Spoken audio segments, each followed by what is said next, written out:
Okay. Welcome to From Kentucky to Tokyo. And yes, today I will be talking about teaching experience on JET program. Do you need it or don't you? The answer is no, you do not need teaching experience for the JET program. I don't know why, but every year that keeps coming up where people keep asking me, do you need this? Do you need it? Nope. You don't need teaching experience to go on to the JET program. I had very, very, very little teaching experience when I applied for the JET program. I did high school peer tutoring at my senior year, woohoo, and then I did a community service for children through my community center and university, and then I did an observing education class where I went to an elementary school, middle school, and a high school, and I watched other people teach, and I went to lectures and seminars. That's it. That's all I had. I had never gone into a classroom and actually taught a class before. I had never done homework. I'd never done assignments. None of it. And I got in. So, that's basically that right there. That's the, main answer you're looking for. No, you don't. But, by all means, if you do have teaching experience, please, of course, apply. It won't hurt you to have experience at all. When you are on the application, be sure, of course, to mention how many years you've taught, if you've only been a teacher's assistant, why you wanted to be a teacher, etc., etc. That is always good to put in there. And by all means, when you get to the JET interview, be sure to sell yourself really well. Talk about why you wanted to be a teacher, what inspired you to become this person, and what kind of classroom experiences you've had. Did you teach in small classrooms? Did you teach in large classrooms? What kind of challenges have you faced and overcome with getting to know students, keeping their interest, and so on and so forth? Because odds are the interviewers are going to ask you about that. I say interviewers. I've heard nowadays there's now sometimes only one interviewer, and that's interesting because usually it's supposed to be two at least, and 3 or 4, maybe 4 at the most or something. So, interesting, but regardless, interviewers will probably ask you if you have experience, all about your experiences, and what did you think about teaching here in America, and etc., and what you maybe plan to bring over to Japan, stuff like that. So be sure to have that kind of ready for when they ask you. Yeah, if whether you have experience or not, though, the main thing that they're going to ask you at that JET interview, and you have to be ready for this question, is just plain and simple: why do you want to be a teacher in Japan? And that can be kind of difficult to answer. For me, I can't speak for everybody, but my answer was basically this of, yes, of course I want to teach in Japan because I also want to be a representative of America. So I want to represent America in that classroom, be a representative of my country in that classroom to the students. So when they grow up, they have me as their representative of America in their head. And I like to think I'm a pretty good representative of America. Might not be the best, but I'm not horrible, I'd like to think. So that kind of thing. I want to kind of show that foreigners are a positive thing. We can help students to learn English, and etc., etc. So I think that was a pretty okay answer. But many people have many different kinds of answers. So there were some people who wanted to be teachers who talked about one day they wanted to be able to become international lawyers, or they wanted to become teachers that are ESL teachers, and etc., etc. They wanted to have this experience on JET program to help them with their future careers. That, I think, is actually maybe a better answer than mine. Because it shows they're goal-oriented, they're future-oriented, they're thinking not just in terms of right now, but they're thinking in terms of, 3 or 4 or 5 years in the future. So, there's also that answer, which is honestly probably better. But everybody has different reasons for why they want to go there, and here's the thing. Here's the thing I'm going to caution.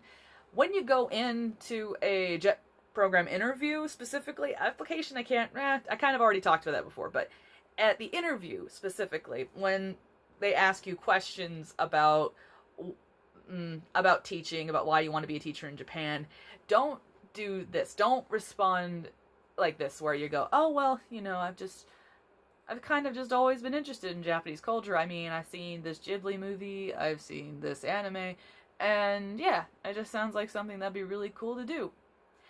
So, for jet interviewers, there's going to be a lot of alarm bells going off in their head because they don't want people who kind of sort of sound like they're not interested in doing the job. They're more interested in just having a free ride for a vacation.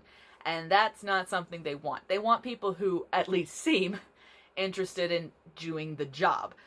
And doing the job, it's not just teaching too. So, yes, of course, if you have an interest in Japanese culture, please do mention that. And please try to think about how you could use that in terms of explaining what you're going to do in Japan. So, okay. When you get to Japan, are you going to be active in your community? Are you going to be going out? Are you going to be doing things? Are you going to have your face shown? Because if all you're going to do is just either stay inside your apartment all day, which I mean, I don't do all the time, but if you're just going to stay inside your apartment all day, or alternatively, if you're the other extreme and all you're going to do is vacation all the time, that's not really something they want. They want people who will be interactive with their students, who will be interactive with their coworkers, who will be involved in, say, community activities, and people who will help with boistering the like internationalism of the country, of both countries, of your home country, whatever that may be, and of Japan. So, don't give an answer that doesn't really sound like a concrete reason, I think is what I'm trying to say. You want to give a really good, really well thought out response, to what you want. And yeah, they want someone who's reliable. They want someone who's responsible. They want someone who will be a good representative of the country. So, cautionary tales. When you go in there, also, don't say something like this. Well, I know I'm not going to be a teacher later, but I think this will be a good gap year to learn about the world. Don't do that. They will probably not let you through in that instance. So, if you say the words like, I'm not interested in being a teacher, I don't really think teaching is for me, I don't really want to teach in the end, like anything like that, not a good response. Don't say that, because that's gonna be your job. It's going to be teaching, unless you're not gonna be an ALT, unless you're gonna be a CIR, coordinator of international relations, or one of the sports translators that I've only met one of those unicorns out there. Anyway, so don't say something like that. Don't say that any variation of I don't really want to teach, because that's gonna be what you do over here.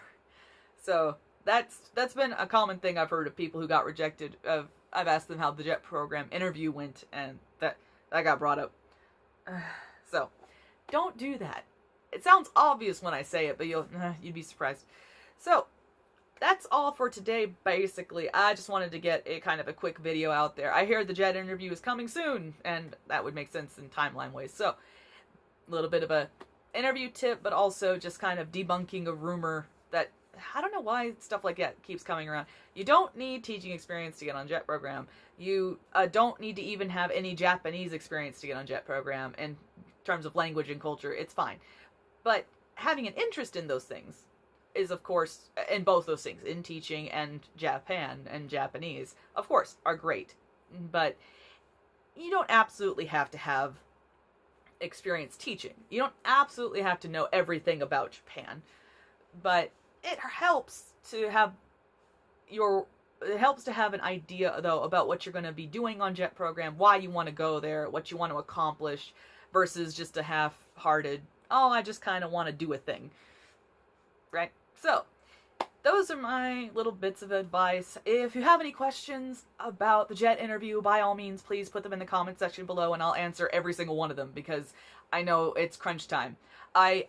So, actually, I'll put in the links. There's a Tofugu, thing that I believe is out now. It has all these really nice tips about the JET interview and what you should and shouldn't do. I may even put out yet another video about the JET interview, although I did kind of talk about it before. I'll put that in the link too. And before you go to the JET interview, I do recommend, there's so many of them on YouTube. Go watch JET interviews, JET interview confessions vlogs, kind of story times. Go watch those. on the internet. Go watch, or not watch, go find all of the jet interview questions you can, and try to think of answers for all of those questions. Remember what you put on your application so that you can talk about it. And yeah, I guess I'm gonna have to make a video about it because there's too much to talk about. But for this specific instance, don't worry about the teaching experience. Just be sure to answer why you want to teach in Japan. Know your answer, memorize it, internalize it, and be sure to sell yourself well. Okay, so that's all for today. Alright, thank you for watching, and I'll see you in the next video. Bye-bye!